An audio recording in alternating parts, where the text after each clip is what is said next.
সাল্লামের সাহাবী মুআজ বিন জাবাল রাদিয়াল্লাহু তাআলা আনহু তিনি বলেন, যখন বাআসানি রাসূলুল্লাহ সাল্লাল্লাহু আলাইহি ওয়াসাল্লাম ইলাল ইয়ামান, আমাকে যখন রাসূলুল্লাহ ইয়ামানের কাজী করে পাঠালেন। কাজী মানে বিয়ে পড়ানোর কাজী না, কাজী মানে হলো বিচারক। আমাকে যখন জাস্টিস করে বিশ্বনবী আমাকে পাঠাইলেন, পাঠানোর সময়ে রাসূল আমাকে বললেন, বিমা তাকদি, তুমি যে ইয়ামানে যাচ্ছ ওইখানে তো আমি নাবি নাই, ওইখানে তোমার কাছে কোরআন অবতীর্ণ হচ্ছে না, তাহলে তুমি মানুষের প্রতিদিনের সমস্যার সমাধান বিচার ফয়সালা করবে কি দিয়ে? তখন মুআজ বিন জাবাল বললেন, আকদি বিমা ফি কিতাবিল্লাহ, আমি তো মানুষের বিচার ফয়সালা করব তাই দিয়ে যা আল্লাহ রব্বুল আলামিন কোরআনে অবতীর্ণ করেছেন। রাসূল বললেন, ফা ইল্লাম তাজিদ, যদি কোরআনে ওইটা না পাও তখন কি করবে? তখন তিনি বললেন যে আকদি বিসুন্নতি রাসূলিল্লাহ, আমি রাসূলের সুন্নত দিয়ে বিচার ফয়সালা করব। রাসূল বললেন, ফা ইল্লাম তাজিদ, যদি কোনো হাদিসও তোমার কাছে না থাকে তখন তুমি কি করবে? তখন তিনি বললেন যে আজতাহিদু বিরায়ি, তখন আমি আমার ইজতিহাদ দিয়ে, আমি আমার নিজস্ব বুৎপত্তি দিয়ে, আকল দিয়ে, কমন সেন্স দিয়ে ইসলামের অন্যান্য বিধিবিধানের উপরে গবেষণা করে বিচার ফয়সালা করব। সুবহানাল্লাহ। রাসূল সাল্লাল্লাহু আলাইহি ওয়াসাল্লাম, সাহাবী বলেন, সদা রাসূল দরবা আলা সদরি, রাসূল আমার বুকের উপরে এভাবে থাপ্পড় দিলেন। অনেক সময় এমন হয় না, বাপের বেটা মানে শাবাশ বলে না, তো নবীজি এইভাবে তাকে শাবাশ দিলেন, দিয়ে বলছেন যে আমি আল্লাহ রব্বুল আলামিনের কৃতজ্ঞতা প্রকাশ করি, আলহামদুলিল্লাহিল্লাযী, ওই আল্লাহর কৃতজ্ঞতা প্রকাশ করি যে আল্লাহ ওয়াফাকা রসুল আর রসুলিল্লাহ, আল্লাহর রসুলের রসুল মানে রসুলের প্রতিনিধিকে এমন জ্ঞান দিয়েছেন যেই জ্ঞানের কারণে আল্লাহর রসুল সন্তুষ্ট হয়েছেন। সুবহান। তাহলে এই এক হাদিস থেকেই কোরআন মানতে হবে, হাদিস মানতে হবে, ইজমা মানতে হবে, কিয়াস মানতে হবে। চারটারই দলিল কোথায় আছে? হাদিসে আছে। আর কোরআন শরীফে আল্লাহ অসংখ্য জায়গায় বলছেন, আফালা তাতাফাক্কারুন, তোমার কি বোঝার কোনো কমন সেন্স নাই? আফালা তাকিলুন, তোমার কি আকল নাই? মানে জ্ঞান দিয়ে, আকল দিয়ে, তাদাব্বুর দিয়ে, চিন্তা দিয়ে, গবেষণা দিয়েও সঠিক জিনিসটা উপলব্ধি করার ইখতিয়ার ইসলাম দিয়েছে। টোটাল কথায় ইসলামী আইনের উৎস কয়টা ভাই? চারটা। আমরা বুঝে শুনেই এগুলোকে মেনে নিতে হবে, কোরআন, সুন্নাহ, ইজমা, কিয়াস। আমাদের মধ্যে এমন অনেকেই আছে, কেউ কেউ বলে, সৌদিতে ধরেন কিছুদিন ছিল, কুয়েত, কাতার, বিভিন্ন আরব দেশে ছিল, সেখান থেকে এসে দেশের মধ্যে বলে মাযহাব টাযহাব মানা লাগবে না, মাযহাবের কি দরকার। সে কিন্তু ওই দেশে কোনো বিশ্ববিদ্যালয়ে পড়ে নাই, ওখানকার কোনো কাবার ইমাম টিমামও ছিল না, হয়তো কোথাও কাজ টাজ করছে, কিন্তু দেশে এসে জুব্বা টুব্বা গায়ে দিয়ে এবার এসে ইমাম সাহেব, ইমাম সাহেব আপনি রফাই আদাইন করেন না কেন? আমি মক্কায় দেখেছি এরকম করে। মাযহাব টাযহাব ওখানে নাই। মানে দেশে আসার পর ইমাম আবু হানিফার ভুল ধরে। ইমাম আবু হানিফা হলেন প্রথম। এই যে কোরআন, সুন্নাহ, ইজমা, কিয়াস, এই চারটা জিনিসের কম্বাইন্ড নাম হচ্ছে ফিকহ। এই ফিকহ শাস্ত্রের আবিষ্কারক হলেন ইমাম আবু হানিফা রাহিমাহুল্লাহ। ইমাম আবু হানিফা রাহিমাহুল্লাহ আল্লাহর নবীদের পরে, সাহাবা ইকরামদের পরে পৃথিবীর সর্বশ্রেষ্ঠ আলেম। সুবহানাল্লাহ। সেই ইমাম আবু হানিফা থেকে আমাদের হানাফি মাযহাব এসেছে, যার অধিকাংশ মাসআলা কিয়াস থেকে। ইমাম আবু হানিফা জানতেন ব্যক্তি নন। আপনি মাযহাবের ভুল ধরবেন, হানাফি মাযহাবের ভুল ধরবেন, তার আগে ইমাম আবু হানিফাকে জানতে হবে।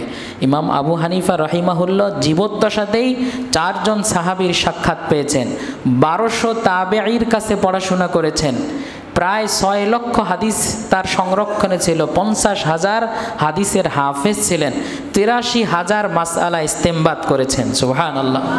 83,000 মাসআলা। আপনি যদি ফৌজদারি ল, পেনাল কোডের যত ধারাটারা আছে সব মিলিয়ে 1 লক্ষ হবে। আর এই আবু হানিফা যখন জেলখানায় গেলেন আব্বাসীয় শাসকদের সময়, সেখানে বসে তিনি যে মাসআলাগুলো ইস্তেমবাত করেছেন, ফুকাহে কেরাম বলেন ওই মাসআলার সংখ্যা বর্তমান যুগের এই 80,000 90,000 ধারা না, প্রায় 5 লক্ষ মাসআলা তিনি নিজে উদ্ভাবন করেছেন। সুবহানাল্লাহ। তো ইমাম আবু হানিফা রাহিমাহুল্লাহ সম্পর্কে একটা কথা মুবালাগাতান বলা হয়, ইমাম আবু হানিফা রাহিমাহুল্লাহ রাআ রাব্বাহু ফিল মানামি 100 মাররা। ইমাম আবু হানিফা রাহিমাহুল্লাহ স্বপ্নে 100 বার আল্লাহকে দেখেছেন। সুবহানাল্লাহ। কার সাথে কি তুলনা করেন আপনি? কোথায় ইমাম বুখারী আর কোথায় ইমাম আবু হানিফা? ইমাম আবু হানিফার উস্তাদ হলেন আহমদ ইবনে হাম্বল, তার উস্তাদ হলেন ইমাম শাফিঈ, ইমাম শাফিঈর উস্তাদ হলেন মুহাম্মদ এবং আবু ইউসুফ, তার উস্তাদ হলেন ইমাম আবু হানিফা। সুবহানাল্লাহ। সেই ইমাম আবু হানিফার ভুল ধরে এসে তিনি কিতাবুল আসার লিখেছেন। ইমাম আবু হানিফা রাহিমাহুল্লাহর সময়ে ইলমুল কালাম ব্যাপকতা লাভ করেছে, নাস্তিকের সাথে ডিবেট হয়েছে, নাস্তিক গোটা শহরে ওপেন চ্যালেঞ্জ দিয়েছে, আবু হানিফার সাথে আমার চ্যালেঞ্জ হবে, ডিবেট হবে। ওই ডিবেটের মধ্যে লক্ষ লক্ষ মানুষ উপস্থিত, ইমাম আবু হানিফাও গিয়েছেন। ইমাম আবু হানিফা উপস্থিত হওয়ার পর নাস্তিক বলছে, তোমরা তো বিশ্বাস করো আল্লাহ আছেন, যখন কেউ ছিল না তখন কে ছিল?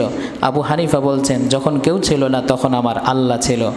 এবার পাল্টা প্রশ্ন করছেন, আল্লাহ যদি থেকেই থাকে তার আগে কে ছিল? তিনি বলেন, আমার আল্লাহর আগে কেউ ছিল না, আমার আল্লাহই প্রথম। নাস্তিক বলছে, তা কি করে হয়? যুক্তি দাও। যুক্তি হলো এই, তুমি আমাকে বলো, বাস্তব সংখ্যা বলো, 5-এর আগে কি 4, 4-এর আগে কি 3, 3-এর আগে কি 2, 2-এর আগে 1, 1-এর আগে কি কিছু নেই। আসমান জমিন, আসমানের আগে জমিন, জমিনের আগে আরশ, তার আগে কুরসি, তার আগে লৌহ, তার আগে কলম, তার আগে আমার আল্লাহ, তার আগে কিছুই নেই। সুবহানাল্লাহ। 1-এর আগে যেমন কিছুই নেই, শূন্যের পর 1 থেকেই শুরু, ঠিক তেমনইভাবে আমার আল্লাহর আগে কিছু নেই, আমার আল্লাহই প্রথম, তার থেকেই সব কিছু শুরু। এবার দ্বিতীয় প্রশ্ন করছে, ওকে, তোমার আল্লাহ যদি থাকে তাহলে এখন তিনি কোথায় আছে? তিনি সর্বত্রই বিরাজমান। তা কি করে হয়? সব জায়গায় বিরাজমান হয় কি করে? যে তুমি দুধ নিয়ে আসো একটা পেয়ালায়, দুধ নিয়ে আসা হলো, ওই দুধে নিয়ে আসার পর ইমাম আবু হানিফা নাস্তিককে জিজ্ঞেস করছে, নাস্তিক বলো, দুধের মধ্যে কি মাখন থাকে? বলে যে হ্যাঁ থাকে। বলো মাখনটা কোথায় আছে? যে এই পাত্রের যতটা জায়গা জুড়ে দুধ আছে ততটা জায়গা জুড়েই মাখন আছে। ইমাম আবু হানিফা বলছেন, পাত্রের ভিতরে দুধের সর্বত্রই মাখন আছে একথা বিশ্বাস করো, আমার আল্লাহ তাআলা পাত্রেরও ঊর্ধ্বে, দুধের ভিতরে মাখন আছে যেভাবে সর্বত্রই, আমার আল্লাহ লা মাকানা ওয়ালা জামানা লা, সব জায়গায় চিরন্তরভাবে বিরাজমান। সুবহানাল্লাহ।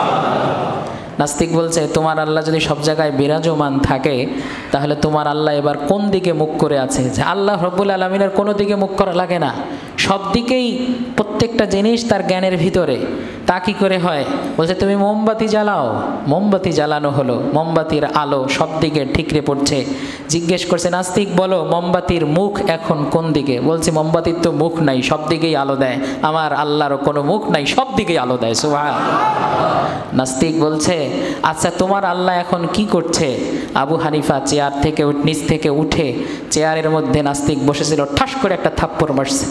মারার পর বলছে, তুমি আমাকে প্রশ্ন করছো আর আমি উত্তর দিচ্ছি। যে প্রশ্ন করে সে ছাত্র, আর যে উত্তর দেয় সে শিক্ষক। শিক্ষক চেয়ারে বসবে, ছাত্র নিচে বসবে, এটাই তো স্বাভাবিক। অতএব তুমি ওঠো, আমি বসি। এবার নাস্তিক চেয়ার থেকে উঠেছে, আবু হানিফা চেয়ারে বসছে আর বলছে, আমার আল্লাহ এখন এক নাস্তিককে চেয়ার থেকে তুলে এক আল্লাহ ভীরু মুত্তাকি বান্দাকে তার সম্মানের চেয়ারে বসায় দিছে। হচ্ছে ইমাম আবু হানিফা। কথা বলার আগে, কারো সম্পর্কে কোনো আইডিয়া করার আগে তার ব্যাকগ্রাউন্ড সম্পর্কে জানতে হবে। আপনি 2-4টা হাদিস পড়ে, বুখারী মুসলিম তিরমিজির 4-5টা অধ্যায় পড়ে যদি নিজেকে মনে করেন যে I am the greatest person, তাহলে ভুল হবে। ইমাম আবু হানিফার মাযহাব গোটা পৃথিবী স্বীকৃত, বাস্তবসম্মত একটা ওয়ার্ল্ড রিকগনাইজড জীবন পলিসি। আল্লাহ রব্বুল আলামিন ওই মাযহাবের অনুসারী আমাদেরকে বানিয়েছেন। আল্লাহ তাআলা যেন তার সন্তুষ্টির জন্য আমাদের এই পথকে কবুল করে নেন, আমিন। যারা সুন্নত পড়েননি সুন্নত পড়ে নেন।